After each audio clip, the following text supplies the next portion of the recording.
Hello बच्चों। तो एक और नई वीडियो की शुरुआत करते हैं। आज की वीडियो में हम बायोलॉजी के सेकंड चैप्टर जिसका नाम टिश्यू है उसके पार्ट वन प्लांट टिश्यू के बारे में पढ़ने वाले हैं। साथ ही साथ मैं आपको बता दूं, इस चैप्टर में आपको जो भी पढ़ाया जाएगा वो लगभग सभी कॉम्पिटिटिव एग्जाम के लिए सफिशिएंट होगा जिनमें भी जनरल साइंस आती है। तो अब हम चैप्टर की तरफ बढ़ते हैं सीधे। तो हम सबसे पहले स्टार्टिंग करेंगे टिश्यू के कुछ बेसिक बेसिक डिस्क्रिप्शन से, और उसके बाद हम मेजर अपने मेन पोर्शन जिसका नाम है प्लांट टिश्यूज की तरफ बढ़ जाएंगे। तो अगर हम टिश्यू की बात करते हैं तो टिश्यू की बात करते हुए हमें सबसे पहले ध्यान में आता है कि भाई टिश्यू है क्या। तो टिश्यू क्या है? अ ग्रुप ऑफ सेल को हम टिश्यू कह सकते हैं, या सिंपल लैंग्वेज में कहें हिंदी में तो एक सेल के समूह को हम टिश्यू कहते हैं। वहीं अगर हम आगे बात करते हैं तो टिश्यू की खोज किसने की? तो टिश्यू की खोज बिचट ने 1792 में की थी। याद रखिएगा, क्वेश्चन बनता है अक्सर। अब हम नेक्स्ट पर बढ़ते हैं तो हमें पता चलता है कि स्टडी ऑफ टिश्यू क्या कहेंगे। तो स्टडी ऑफ टिश्यू कहते हैं हम हिस्टोलॉजी। और वहीं अगर हम बात करें कि हिस्टोलॉजी बर्ड टर्म किसने किया, तो हिस्टोलॉजी बर्ड को टर्म मेयर ने किया। और अगर हम बात करें कि हिस्टोलॉजी के फादर कौन है, फादर ऑफ हिस्टोलॉजी कौन है, तो फादर ऑफ हिस्टोलॉजी बिचट को कहा जाता है।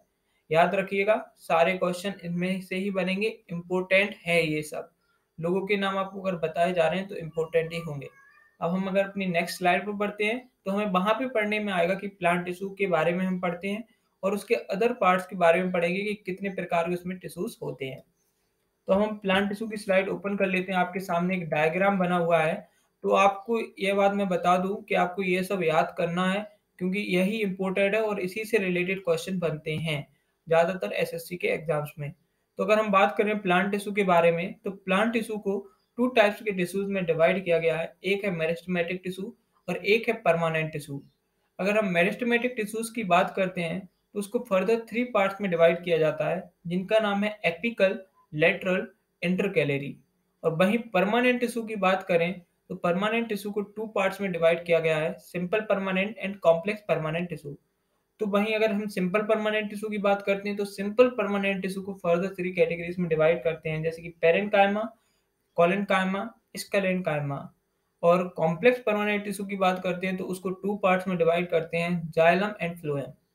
तो अब हम आगे बढ़ते हुए इन्हीं टिश्यूज को डिस्क्रिप्टिव रूप में पढ़ेंगे।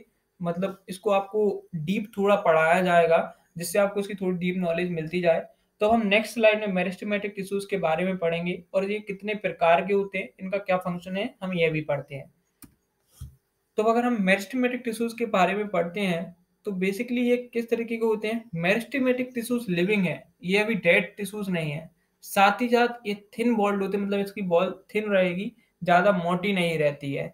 और अगर आगे चल के हम बात करते हैं तो मेरिस्टेमेटिक टिश्यूज क्या होते हैं, इनमें अभी डिवीजन हो रहा है, ये टिश्यूज ग्रोथ कर रहे हैं, ये आगे जाके डिवाइड होते जा रहे हैं। वहीं हम बात करें कि मेरिस्टेमेटिक टिश्यूज में इंटरसेलुलर स्पेस नहीं होता है, इनके सेल्स में बिल्कुल नाक के बराबर इंटरसेलुलर स्पेस होता है। तो अब हम आगे पढ़ते हैं तो हमें पता चलता है कि मेरिस्टेमेटिक टिश्यूज के कितने टाइप हैं। आप ऊपर भी पढ़ चुके हैं। तो बेसिकली मेरिस्टेमेटिक टिश्यूज के थ्री टाइप्स होते हैं, क्या? Apical, lateral and intercalary. तो अब हम आगे जाकर इन्हीं के बारे में पढ़ेंगे। फर्स्टली हम डायग्राम देखेंगे और उसके बाद हम इसके डिस्क्रिप्टिव रूप में पढ़ेंगे। तो अब आप देख सकते हैं इसमें आपको तीनों ही टिश्यूज के बारे में बताया गया है, एपिकल, लेटरल एंड इंटरकैलरी। तो आपको बता दूं कि इंटर एपिकल टिश्यूज किस लिए रिस्पॉन्सिबल रहते हैं। एपिकल टिश्यूज प्लांट में लेंथ की बढ़ने के लिए कारण होते हैं। और एपिकल टिश्यू वहीं कहाँ पे होते हैं? एपेक्स पे होते हैं, स्टीम के, लीव्स के, और साथ ही साथ किसके? रूट्स के। याद रखिएगा कहाँ पे होंगे? एपेक्स पे होंगे। और अगर हम लेटरल टिश्यूज की बात करें तो लेटरल टिश्यूज कहाँ होते हैं? ये बिनोइट पे होते हैं। इनके कारण प्लांट्स में क्या? थिकनेस बढ़ती है। और इंटरकैलरी टिश्यूज इंटरनोड्स पर होते हैं। अब हम अपनी नेक्स्ट स्लाइड पर जाते हैं और थोड़ा और इनको डीप में बढ़ने की कोशिश करते हैं।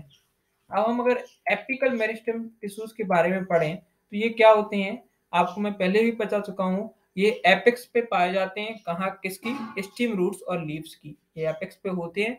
और साथ ही साथ इनके कारण ही प्लांट की क्या? लेंथ बढ़ती है। याद रखिएगा, क्वेश्चन बनता है कि एपिकल टिश्यूज कहाँ पे पाए जाते हैं। तो एपिकल टिश्यूज कहाँ पे? स्टीम एपेक्स, याद रखना, एपेक्स ऊपर ही पाए जाएंगे, कहीं बीच में नहीं पाए जाते हैं। Apex of stem roots and leaves पाए जाते हैं। आपने कुछ प्लांट्स भी देखे होंगे जिनकी, जैसे कोई प्लांट को अगर बगरी खा जाती है तो वो बाद में बढ़ते नहीं है, तो उनमें केवल एपिकल टिश्यूज होते हैं, तो वो ऊपर ही से बढ़ते हैं। और अगर हम वहीं बात करें अब हमारे नेक्स्ट स्लाइड जिसमें हम बात करने वाले हैं लेटरल मेरिस्टेम टिश्यू के बारे में, तो लेटरल मेरिस्टेमेटिक टिश्यूज कहाँ पे होते हैं? तो ये बीनीथ ऑफ द बार्क होते हैं या कॉर्क कह सकते हैं हम प्लांट के, मिलते हैं, जिनके कारण क्या प्लांट में मोटापा या थिकनेस बढ़ती है या कहें तो डायमीटर ऑफ प्लांट भी इंक्रीज होता है। तो अगर आपसे पूछा जाए कि प्लांट की थिकनेस या डायमीटर किस टिश्यू के कारण बढ़ती है, तो वो होता है लेटरल मेरिस्टेमेटिक टिश्यू। ठीक है, तो अब हम अपनी थर्ड स्लाइड में बढ़ते हैं जिसमें हम इंटरकैलरी मेरिस्टेमेटिक टिश्यूज के बारे में पढ़ने वाले हैं। तो अगर आपको सबसे इंपॉर्टेंट भी यही है, अक्सर से ज्यादातर क्वेश्चन बनते हैं कि थोड़ा टफ टाइप का टॉपिक है।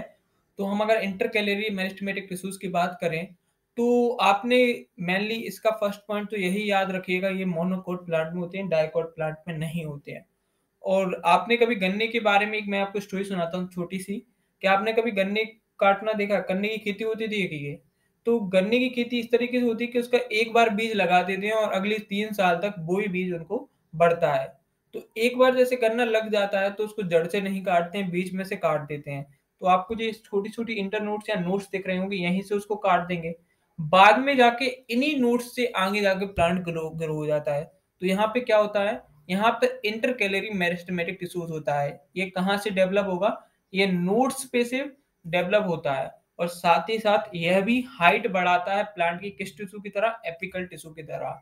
लेकिन यह एपिक्स पे नहीं होता है, ये नोड्स या इंटर नोड्स ऑफ स्टेम पर पाया जाता है, इसके कारण भी हाइट ही बढ़ती है, याद रखना। और साथ ही साथ मोनोकोट प्लांट्स में होता है। याद रखिए, सिंपल है, क्वेश्चन पक्के में बनेगा, कंफर्म 1 या 2 नंबर में बनते हैं इससे क्वेश्चन। अब हम अपने नेक्स्ट पे बढ़ते हैं। तो अब हम नेक्स्ट में आ चुके हैं परमानेंट टिश्यूज में।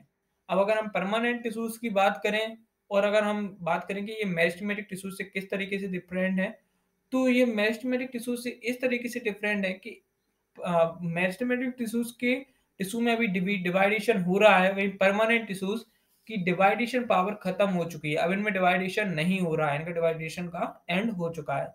तो अगर हम परमानेंट टिश्यू की पार्ट्स की बात करें तो इसके 2 टाइप्स के होते हैं, एक होता है सिंपल परमानेंट टिश्यू और दूसरा होता है कॉम्प्लेक्स परमानेंट टिश्यू। तो अब हम फर्दर देखते हैं नेक्स्ट चार्ट में, तो कि परमानेंट टिश्यूज को कितने पार्ट में डिवाइड किया गया। अगर हम बात करें तो परमानेंट टिश्यूज को 2 पार्ट में डिवाइड किया गया है, simple permanent tissue and complex permanent tissue. और सिंपल परमानेंट टिश्यूज को फर्दर 3 पार्ट्स में डिवाइड किया गया है, पेरेन्काइमा, कोलेनकाइमा, स्केलेनकाइमा। और अगर हम कॉम्प्लेक्स परमानेंट टिश्यू की बात करें तो कॉम्प्लेक्स परमानेंट टिश्यू को 2 पार्ट में डिवाइड किया गया है, जाइलम एंड फ्लोएम। अगर हम बात करें, आपने ऊपर भी देख चुके हैं कि सिंपल परमानेंट टिश्यू को 3 पार्ट में डिवाइड किया गया है, पेरेन्काइमा, कोलेनकाइमा एंड स्क्लेरेनकाइमा। अब हम नेक्स्ट स्लाइड में जाके आपको पेरेन्काइमा के बारे में डीप में और डिस्क्रिप्टिव रूप में बताएंगे कि पेरेन्काइमा टिश्यूज की क्या खूबी है और इसकी क्या खासियत है जो इसको अलग से हम पढ़ते हैं। तो अब हम नेक्स्ट स्लाइड में चलते हैं। तो आप नेक्स्ट स्लाइड में देख सकते हैं ग्रीन कलर का एक डायग्राम आपको दिख रहा है बीच में, तो इसी को हम पेरेन्काइमा टिश्यू कहते हैं। पेरेन्काइमा टिश्यू क्या होता है? बेसिकली ये लूजली पैक्ड होता है। पहला इसका पॉइंट यही है कि ये लूजली पैक्ड होता है, साथ ही साथ जो इसकी सेल वॉल होती है वो थिन होती है, ज्यादा मतलब मोटी नहीं होती है, ठीक है, अदर सेल्स की तरह। और साथ ही साथ इसमें इंटरसेलुलर स्पेस होता है, मतलब अच्छी खासी क्वांटिटी में होता है। अब हम अपनी नेक्स्ट स्लाइड पर बढ़ते हैं। तो हम नेक्स्ट स्लाइड पर देखते हैं कि एक और पॉइंट पॉइंट याद रखना आप, अगर पेरेन्काइमा के बारे में एक और इम्पोर्टेंट पॉइंट है, मैं वापस आपको स्लाइड पे ले जाता हूँ कि पेरेन्काइमा टिश्यूज कहाँ पे मिलते हैं। पेरेन्काइमा टिश्यूज मेनली किस में होते हैं कि ये लीव्स देखिए हमने ट्रीज प्लांट, इनकी लीव्स रहती हैं वो पेरेन्काइमा टिश्यूज की ही बनी रहती हैं। अब हम अपनी नेक्स्ट स्लाइड पर चलते हैं। तो हम नेक्स्ट स्लाइड में देखते हैं कि chlorophyll containing parenchyma called chlorenchyma. तो देखिए एक सिंपली बात है कि जो हमारी प्लांट्स की लीव्स रहती है उसमें कौन सा पार्टिकल होता है? क्लोरोफिल। और प्लांट्स की लीफ किसकी बनी रहती है? पेरेन्काइमा की। तो सिंपल बात है, पेरेन्काइमा को आप याद रखिए, जिस भी पेरेन्काइमा क्लोरोफिल होगा उसको हम क्लोरीन काइमा कहेंगे। और क्लोरीन काइमा क्या करता है? क्लोरीन काइमा फोटोसिंथेसिस में प्रोसेस में हेल्प करता है और फोटोसिंथेसिस प्रोसेस क्लोरीन काइमा पर ही परफॉर्म होती है। वहीं आपने कुछ प्लांट ऐसे देखोगे, जैसे अपना कमल का फूल है, कमल का फूल पानी में तैरता है, क्यों तैर सकता है? कि उसकी जो लीव रहती हैं वो पेरेन्काइमा टिश्यूज की बनी रहती हैं। और जैसे कि हमने पिछली स्लाइड में देखा था, जैसे कि आप देख सकते हैं कि बीच में इंटरसेलुलर स्पेस है, तो इनमें हवा भर जाती है, हवा भरने के कारण इनकी लीफ क्या पानी पे तैरने लगती हैं। तो आप याद रखिए कि जो भी जैसे पैरेन्काइमा है जिनके अंदर हवा स्टोर हो जाए और वो पानी पे तैरने लगे तो हम उसको क्या कहते हैं? एयरेन्काइमा कहते हैं, एयरेन्काइमा कहते हैं, ठीक है? और अगर हम नेक्स्ट इसका अगर मेन फंक्शन की बात करें तो पैरेन्काइमा का मेन फंक्शन भी हम कह सकते हैं कि फोटोसिंथेसिस करना और स्टोरेज ऑफ फूड कह सकते हैं। हम अपनी नेक्स्ट स्लाइड पर बढ़ते हैं, तो हमें नेक्स्ट स्लाइड पर किसके बारे में पता चलता है? कोलिनकाइमा। कोलिनकाइमा, पैरेन्काइमा के बाद हम पढ़ते हैं कोलिनकाइमा। तो कोलिनकाइमा सिंपली क्या है? कोलिनकाइमा की जो हमारे जैसे कि हमने देखा था कि पैरेन्काइमा में इंटरसेल्युलर स्पेस होता है और अच्छे खासे अमाउंट में होता है, तो लेकिन कोलिनकाइमा में इंटरसेल्युलर स्पेस बिल्कुल ना के बराबर होता है। साथ ही साथ जो इसके कॉर्नर्स होते हैं वो डेंस हो जाते हैं क्योंकि इसमें जो साइटोप्लाज्म होता है वो डेंस होना चालू हो जाता है। अब अगर आप सोचें तो ये कहाँ पे मिलेगा? तो ये प्लांट्स की जैसे आपने देखा होगा बहुत से प्लांट रहते कोई क्या हर ही प्लांट रहते हैं लगभग कि जब वो हवा चलते हैं तो वो कहीं इस तरफ झुकते हैं, कहीं उस तरफ झुकते हैं, लेकिन वो टूटते नहीं हैं। किस कारण से? क्योंकि वहाँ पे जो प्लांट का फ्लेक्सिबल पार्ट होता है वहाँ पे कोलिनकाइमा टिश्यू होते हैं जो उनको एक तरीके से हिलने-डुलने में हेल्प करते हैं। तो आपको याद रखना है कोलिनकाइमा के मेन पॉइंट क्या है कि कोलिनकाइमा में इंटरसेल्युलर स्पेस ना के बराबर होता है। सेकेंडली इनके कॉर्नर्स क्या होते हैं? डेंस साइटोप्लाज्म के कॉर्नर्स होते हैं। और तीसरा and very very important point कि कोलिनकाइमा कहाँ पे होते हैं? जो तो कोलिनकाइमा प्लांट्स के फ्लेक्सिबल पार्ट्स में पाए जाते हैं। अब अपनी नेक्स्ट स्लाइड इसका और ये लिविंग सेल है, याद रखना। अब हम नेक्स्ट स्लाइड पे देख सकते हैं आप, ये प्लांट का एक डायग्राम है। तो इसमें जो मूवेबल पार्ट होता है वहां पे क्या पाया जाता है? अपना कोलिनकाइमा पाया जाता है। अब हम नेक्स्ट स्लाइड स्क्लेरेनकाइमा की तरफ बढ़ते हैं। तो आपको याद रखना है कि स्क्लेरेनकाइमा एक तरीके से डेड सेल है और ये प्लांट्स के हम जैसे कि कॉक रहता है या कहें नारियल का आपने बाहरी भाग देखा है उसको हम स्क्लेरेनकाइमा टिश्यूज का बना रहता है। ये डेड टिश्यूज होते हैं जैसे, और साथ ही साथ इनका आउटर सरफेस लिग्निफाइड होता है। ये मेनली किस में पाए जाते हैं? ये कोकोनट के जैसे कोई भी बीज होगा उसमें पाए जाते हैं, या हस्क ऑफ कोकोनट इन्हीं की बनी होती है। सिंपल है, याद रखना, लेकिन इसमें थोड़ा डिफरेंस है। पैरेन्काइमा एंड कोलिनकाइमा लिविंग सेल्स हैं, वहीं स्क्लेरेनकाइमा डेड सेल है, मृत सेल होते हैं। इनकी छाल कह सकते हैं, कोकोनट की आउटर सरफेस रहता है वो भी इसी का बना रहता है और सीड्स ऑफ फ्रूट भी इसी के बने रहते हैं। डायग्राम आपको दिख ही रहा है, बाद में मैं आपको कोकोनट का भी डायग्राम दिखा देता हूँ। तो कोकोनट का ये आउटर सरफेस है जो कि स्क्लेरेनकाइमा का बना होता है और ये लिग्निफाइड तो होता ही है, आपको पता ही होगा। अब अगर हम नेक्स्ट स्लाइड में जाते हैं तो हम बात करते हैं कॉम्प्लेक्स परमानेंट टिश्यूज की। तो कॉम्प्लेक्स परमानेंट टिश्यू क्या होता है? कॉम्प्लेक्स परमानेंट में बेसिकली अब ग्रुप ऑफ टिश्यूज तो होता है, लेकिन इसमें एक ही टाइप के टिश्यूज नहीं रहते, इसमें अलग अलग टाइप्स के टिश्यूज मिलते हैं और एक तरीके का एक सिस्टम बनाते हैं जिससे ये वर्क करता है। तो अगर हम बात करें कॉम्प्लेक्स टिश्यूज क्या है, कॉम्प्लेक्स टिश्यूज में 2 या मोर टाइप्स के टिश्यूज जॉइंटली मिलते हैं और वो फंक्शनिंग स्टार्ट करते हैं। सिंपली इंग्लिश में बात करें, the complex tissue consist of more than one type of cells having the same origin. इनका ओरिजिन एक सा होगा लेकिन ये टिश्यूज अलग अलग होंगे। वहीं कॉम्प्लेक्स परमानेंट टिश्यूज 2 टाइप्स के होते हैं, जाइलम एंड फ्लोएम। अब हम जाइलम और फ्लोएम के बारे में पढ़ेंगे नेक्स्ट स्लाइड में। तो अब हम अगर जाइलम के बारे में पढ़ते हैं तो जाइलम का सबसे पहला इंपॉर्टेंट फैक्ट ये है कि जाइलम 4 सेल्स से मिलकर बनता है, जिसमें पहले सेल का नाम है ट्रैकिड्स, सेकंड का नाम है बेसिल्स, थर्ड का नाम है जाइलम पैरेन्काइमा और थर्ड का नाम है जाइलम स्क्लेरेन्काइमा। तो आप में से ज़्यादातर लोग जानते ही होंगे कि जाइलम का क्या फंक्शन है। तो जाइलम एक वाटर कंडक्टिंग टिश्यू है, याद रखिएगा। जाइलम क्या करता है? जाइलम एक वाटर कंडक्टिंग टिश्यू है और इसका मेन फंक्शन क्या है? ये जो रूट्स रहती हैं, रूट्स से मिनरल्स वाटर को कैरी करके कहाँ तक रह जाता है? लीव्स तक। और लीव्स पे क्या होती है? फोटोसिंथेसिस की प्रोसेस होती है जिससे ये फूड में कन्वर्ट होता है। तो याद रखिएगा, जाइलम रूट्स से पानी ऊपर की तरफ ले जाता है, लीव्स की तरफ। क्वेश्चन यही बनता है कि जाइलम क्या करता है? जाइलम रूट से लीव्स तक वाटर को सप्लाई करता है। और याद रखिएगा, साथ ही साथ जाइलम का एक और नाम क्या है? जाइलम कंडक्टिंग टिश्यू है, याद रखिए। अब हम नेक्स्ट स्लाइड में फ्लोएम के बारे में पढ़ने वाले हैं। तो अब हम फ्लोएम के बारे में पढ़ते हैं। तो फ्लोएम भी एक तरीके से जाइलम जैसा ही है, बस इतना सा डिफरेंस होता है कि जाइलम पानी रूट्स से ऊपर के लिए ले जाता है, वहीं फ्लोएम लीव्स पे जो फूड बन रहा है फोटोसिंथेसिस की प्रोसेस के द्वारा उसको लीव्स से रूट की तरफ ले जाता है और रूट्स में देता है। और जो भी पार्ट में बीच में नीड होती है प्रोटीन की उसको सप्लाई करता है। अगर हम बात करें कि जाइलम किसका बना रहता है, तो जाइलम में के भी 4 प्रकार के सेल्स से मिलकर बनता है, जिनको हम कहते हैं sieve tube, companion cell, phloem parenchyma, phloem sclerenchyma. और अगर हम इसका मेन फंक्शन की बात करें तो इसका मेन फंक्शन है जो कि लीव्स पे जो भी प्रोटीन फोटोसिंथेसिस की प्रोसेस के बाद प्रोडक्ट बनता है उसको रूट्स तक पहुंचाना। आप इस डायग्राम के द्वारा देख सकते होंगे कि इसमें आप देख सकते हैं कि ब्लू कलर की डॉट्स हैं जो कि वाटर की डॉट्स हैं, वो ऊपर की तरफ जा रहे हैं, तो ये किसकी हेल्प से जा रहे होंगे?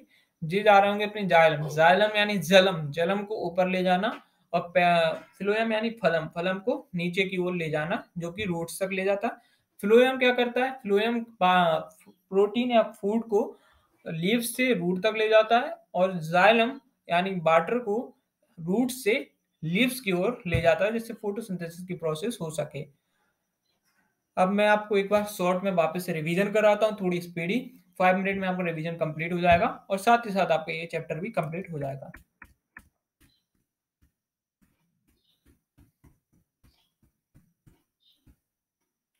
तो सबसे पहले हम चैप्टर की स्टार्टिंग करते हैं और हम टिश्यू के बारे में पढ़ते हैं। तो हमें टिश्यू के बारे में देखते हैं कि टिश्यू क्या है। तो टिश्यू को हम कह सकते हैं group of cells are called tissue. Secondly हम पढ़ते हैं टिश्यू की खोज किसने की। तो टिश्यू की खोज बिचट ने की 1792 में। थर्ड पॉइंट पढ़ते हैं कि स्टडी ऑफ टिश्यू क्या कहलाती है। तो स्टडी ऑफ टिश्यू हिस्टोलॉजी कहलाती है। वहीं हम फोर्थ पॉइंट में पढ़ते हैं फादर ऑफ हिस्टोलॉजी कौन है। तो फादर ऑफ हिस्टोलॉजी बिचट है। और फिफ्थ पॉइंट में पढ़ते हैं कि बर्ड हिस्टोलॉजी किसने दिया। तो बर्ड हिस्टोलॉजी मेयर ने दिया। अब हम नेक्स्ट स्लाइड पे बढ़ते हैं। तो हम नेक्स्ट स्लाइड में देखते हैं प्लांट टिश्यू और उसके पार्ट्स कौन-कौन से हैं। तो प्लांट टिश्यू को सबसे पहले किसमें 2 पार्ट्स में डिवाइड किया जाता है, meristematic tissue and secondly permanent tissue. Meristematic tissues को फर्दर 3 पार्ट में डिवाइड किया गया है, एपिकल, लेटरल एंड इंटरकैलरी। और वहीं परमानेंट टिश्यूज को 2 पार्ट में डिवाइड किया गया है, simple permanent and complex permanent tissues. Simple permanent tissues को फर्दर 3 पार्ट में डिवाइड किया जाता है, जिसको हम कह सकते हैं कि पेरेन्काइमा, कोलेनकाइमा एंड स्क्लेरेन्काइमा। और अगर हम कॉम्प्लेक्स परमानेंट टिश्यूज की बात करें तो उसको 2 पार्ट्स में डिवाइड किया गया है, जाइलम एंड फ्लोएम। साथ ही अब हम नेक्स्ट स्लाइड में पढ़ते हैं मेरिस्टेमेटिक टिश्यूज के बारे में। तो मेरिस्टेमेटिक टिश्यूज में आपको इतना ध्यान जरूर रखना है कि मेरिस्टेमेटिक टिश्यूज लिविंग होते हैं, थिन वॉल्ड होते हैं और राउंड होते हैं। वहीं मेरिस्टेमेटिक टिश्यूज में डिवीजन अभी चल रहा है, इनका डिवीजन रुका नहीं है। साथ ही साथ इनके बीच में इंटरसेलुलर स्पेस ना के बराबर होता है। वहीं मेरिस्टेमेटिक टिश्यूज को फर्दर 3 पार्ट में डिवाइड किया जाता है, एपिकल, लेटरल एंड इंटरकैलरी। इसके 3 टाइप्स हैं। अगर हम एपिकल, लेटरल और इंटरकैलरी को टाइप डायग्राम में देखना चाहें तो डायग्राम में हम देख सकते हैं कि इंटरकैलरी टिश्यू इंटर नोड्स पे फाउंड होता है, नोड्स पे। कि जैसे अगर हम गन्ने के पेड़ को जड़ से काटते नहीं है कभी भी, हम अगर बीज से काटते हैं तो वो बढ़ जाता है। वो किस टिश्यू के कारण बढ़ता है? वो इंटरकैलरी टिश्यूज के बारे में बढ़ता है। वहीं अगर हम बात करें कि लेटरल टिश्यूज का क्या फंक्शन है, तो लेटरल टिश्यूज प्लांट में थिकनेस के बढ़ने का कारण होते हैं, और एपिकल टिश्यूज के कारण ही प्लांट की लेंथ बढ़ती है। एपिकल और इंटरकैलरी दोनों टिश्यूज के कारण प्लांट की लेंथ बढ़ती है। वहीं अगर हम एपिकल टिश्यूज को डीप में पढ़ते हैं तो हमें पता चलता है कि एपिकल टिश्यूज कहाँ पे apex of the stem, roots and leaves में मिलता है। और एपिकल टिश्यूज किसके लिए रिस्पॉन्सिबल होते हैं? एपिकल टिश्यूज के कारण ही प्लांट की लेंथ और प्लांट बढ़ती है। और एपिकल मेरिस्टेमेटिक टिश्यू कहाँ होते हैं? तो apical meristematic tissue apex of stem, roots and leaves में पाए जाते हैं। अब हम नेक्स्ट स्लाइड में जाते हैं तो हम लेटरल मेरिस्टेमेटिक टिश्यूज के बारे में बात करते हैं। तो लेटरल मेरिस्टेमेटिक टिश्यूज कहाँ होते हैं? बीनीथ ऑफ द बार्क और कॉर्क में पाए जाते हैं। ये मेनली क्या करते हैं? इनकी लेटरल मेरिस्टेमेटिक टिश्यूज के कारण प्लांट की थिकनेस या डायमीटर बढ़ता है। इंटरकैलरी मेरिस्टेमेटिक टिश्यूज की बात करते हैं तो ये कहाँ पे फाउंड होते हैं? ये नोड्स या इंटर नोड्स पे मिलते हैं। इनके कारण क्या होता है? प्लांट की लेंथ बढ़ती है। और केवल intercalary meristematic tissues monocot plant में पाए जाते हैं, डाइकॉट प्लांट में नहीं पाए जाते हैं। आप डायग्राम के द्वारा देख सकते हैं, हाईलाइट भी दिख रहा है कि आपके इंटरकैलरी मेरिस्टेमेटिक टिश्यूज किस तरीके से बढ़ते हैं। अब अगर हम नेक्स्ट स्लाइड में जाते हैं तो हम नेक्स्ट स्लाइड में परमानेंट टिश्यूज के बारे में पढ़ते हैं। तो परमानेंट टिश्यूज क्या है? Permanent tissues are those tissues that loss their power of division. याद रखिएगा कि परमानेंट टिश्यूज में डिवीजन खत्म हो चुका है, वो डिवाइड नहीं हो सकते, इनमें सेल्स की वृद्धि बंद हो चुकी है। वहीं अगर हम परमानेंट टिश्यूज की बात करें तो परमानेंट टिश्यूज को 2 पार्ट्स में डिवाइड किया गया है, सिंपल परमानेंट टिश्यू वहीं और complex permanent tissue. Simple permanent tissues और कॉम्प्लेक्स परमानेंट टिश्यू में डिवाइड किया जाता है। परमानेंट टिश्यूज को अगर चार्ट के द्वारा समझना चाहें तो परमानेंट टिश्यूज को 2 पार्ट में डिवाइड किया गया है, simple permanent tissue, complex permanent tissue. वहीं सिंपल परमानेंट टिश्यूज को फर्दर 3 कैटेगरीज में डिवाइड किया जाता है, पेरेन्काइमा, कोलेनकाइमा, स्क्लेरेन्काइमा। और कॉम्प्लेक्स परमानेंट टिश्यूज को 2 पार्ट में जाइलम एंड फ्लोएम में डिवाइड किया जाता है, सिंपल परमानेंट टिश्यूज की अगर हम बात करें तो उसके हम ऊपर पढ़ चुके हैं कि 3 टाइप्स है, पेरेन्काइमा, कोलेनकाइमा, स्क्लेरेन्काइमा। अब हम अगली स्लाइड में पेरेन्काइमा को थोड़ी डीप में पढ़ने की कोशिश करेंगे, तो हमें पता चलता है कि पेरेन्काइमा टिश्यूज क्या है, ये लूजली पैक्ड होते हैं, ये थिन सेल वॉल होती है इनकी, साथ ही साथ इनमें इंटरसेल्युलर स्पेस होता है, ठीक है। और ये कहाँ पे होते हैं, ये प्लांट की लीव्स में पाए जाते हैं। और साथ ही अगर हम बात करें, अगर जैसे जी इंटरसेल्युलर स्पेस में हवा भर जाती है और ये पानी पर तैरने लगते हैं तो उसको हम एरेनकाइमा कहते हैं। और अगर जैसे कि क्योंकि इनमें क्लोरोफिल कंटेंट, जिस पेरेन्काइमा में क्लोरोफिल होती है उसको हम कोलेनकाइमा कहते हैं। अब हम नेक्स्ट स्लाइड पर जाते हैं। तो नेक्स्ट स्लाइड में आपको मैं पढ़ा चुका हूँ ये सब। और इसका अगर हम मेन फंक्शन की बात करें तो मेन फंक्शन क्या है पेरेन्काइमा का, क्योंकि इसमें क्लोरोफिल रहती है, इसके कारण इसमें फोटोसिंथेसिस की प्रोसेस होती है, जिसके कारण इसका मेन फंक्शन होता है स्टोरेज ऑफ फूड। अब हम नेक्स्ट स्लाइड पे बढ़ते हैं तो हमें कोलेनकाइमा दिखता है। तो कोलेनकाइमा क्या है, कोलेनकाइमा भी एक सेल है इसके, लेकिन इसमें डिफरेंस क्या हो जाता है कि इसका जो इसमें इंटरसेलुलर स्पेस नहीं रहता पहला तो ये, और इसका जो साइटोप्लाज्म कॉर्नर्स रहते हैं वो डेंस हो जाते हैं, क्योंकि साइटोप्लाज्म थोड़ा गाढ़ा डेंस होने लगता है। साथ ही साथ इसकी अगर हम बात करें तो ये कहाँ मिलता है, ये प्लांट के फ्लेक्सिबल पार्ट्स में मिलता है। और देख सकते हैं आप नेक्स्ट इसमें डायग्राम में दिख रहा होगा, जैसे कि आपने हमारे प्लांट को हिलते हुए देखा होगा, तो वो किस सेल के कारण होता है, वो कोलेनकाइमा टिश्यूज के कारण होता है। अब अगर हम स्क्लेरेन्काइमा टिश्यू के बारे में बात करें तो स्क्लेरेन्काइमा टिश्यू एक तरीके का डेड सेल होता है, इसकी ग्रोथ रुक चुकी है। साथ ही साथ एक और फैक्ट की बात ये है कि प्लांट में क्या करता है, ये मैकेनिकल सपोर्ट प्रोवाइड करता है प्लांट में, और इसका जो सरफेस रहता है वो लिग्निफाइड रहता है। अब हम बात करें कि ये किस में पाया जाता है, तो आपने कभी भी नारियल का फल देखा होगा, नारियल का वो देखा होगा, फल आता है जो उसकी आउटर सरफेस रहता है वो स्क्लेरेन्काइमा टिश्यूज की ही बनी रहती है। साथ ही साथ आपको ये फ्रूट्स के सीड्स में भी देखने को मिलता है। तो आप देख सकते हैं ये नारियल का आपको देखिए डायग्राम दिख रहा है, इसका आउटर सरफेस स्क्लेरेन्काइमा टिश्यूज का ही बना रहता है। अब हम नेक्स्ट स्लाइड में अगर बात करें कॉम्प्लेक्स परमानेंट टिश्यूज की, तो कॉम्प्लेक्स परमानेंट टिश्यूज के बारे में बता ही चुका हूँ कि ये 2 या मोर टाइप्स के टिश्यूज से मिलकर बना होता है। और कॉम्प्लेक्स परमानेंट टिश्यूज को फर्दर 2 टाइप्स में डिवाइड किया गया है, जिसमें पहला जाइलम होता है, सेकंड फ्लोएम होता है। अगर हम जाइलम की बात करें तो जाइलम 4 प्रकार के टिश्यूज से मिलकर बनता है, जैसे कि tracheids, basis, xylem parenchyma and xylem sclerenchyma. और अगर हम बात करें जाइलम का फंक्शन क्या है, तो जाइलम का फंक्शन है वाटर को रूट से लेकर लीव्स तक पहुंचाना। आप इस डायग्राम के द्वारा भी देख सकते हैं। अब अगर हम नेक्स्ट स्लाइड पे जाते हैं तो हम नेक्स्ट स्लाइड में फ्लोएम के बारे में बात करें, तो फ्लोएम के भी 4 टाइप के सेल से मिलकर बना होता है, जिसको sieve tubes, companion cell, phloem parenchyma, phloem sclerenchyma. तो वहीं अगर हम फ्लोएम के फंक्शन की बात करें तो फ्लोएम का मेन फंक्शन है जो लीव्स पे जैसे फूड प्रोड्यूस हो रहा है, जो कि हम फोटोसिंथेसिस प्रोसेस के द्वारा फूड प्रोड्यूस होता है, उसको रूट से नहीं मतलब लीव से रूट्स तक सप्लाई करने का काम होता है फ्लोएम का। तो मेरा मानना है कि आपको यहाँ तक मैंने जो भी पढ़ा है वो समझ में आ गया होगा लगभग लगभग। तो अगर आपको आज की वीडियो अच्छी लगी हो तो चैनल को सब्सक्राइब कर देना, वीडियो को भी लाइक कर दिया करो, ठीक है, इससे मोटिवेशन बढ़ता है। वहीं अगर हम नेक्स्ट पार्ट की बात करें तो 1 से 2 दिन में आपका नेक्स्ट पार्ट इस वीडियो का आ जाएगा और फिर आपका टिश्यू चैप्टर कंप्लीट हो जाएगा।